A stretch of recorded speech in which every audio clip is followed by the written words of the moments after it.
Kinerja keuangan Itama Ranuraya sangat positif. Laba bersih naik signifikan didukung penjualan alat kesehatan non-elektromedik yang mencapai 33,14 miliar rupiah.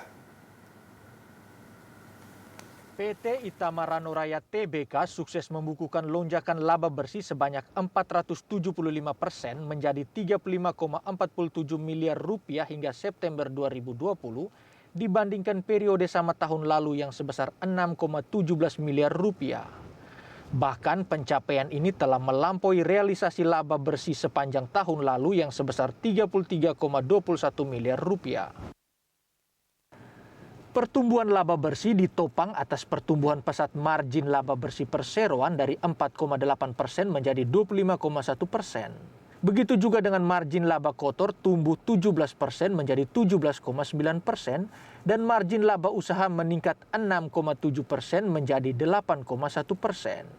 Kenaikan laba ini juga didukung pendapatan lain-lain karena kenaikan harga saham hasil buyback.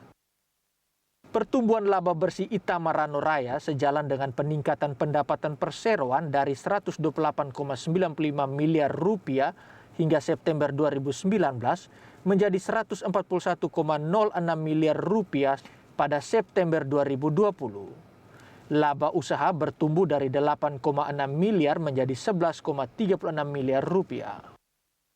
Pertumbuhan penjualan didukung oleh fokus perseroan untuk memasarkan perlengkapan medis berteknologi tinggi.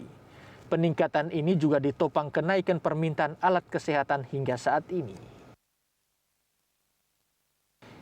Itama Ranuraya mencatatkan pendapatan penjualan alat kesehatan non-elektronik berupa alat suntik yang tumbuh 19,3% menjadi 33,14 miliar rupiah hingga September 2020. Penjualan produk diagnostik in vitro naik 6,5% menjadi 107,77 miliar.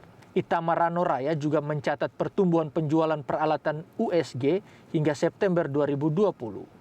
Penjualan alat ini berkontribusi sebanyak 21% terhadap total penjualan perseroan.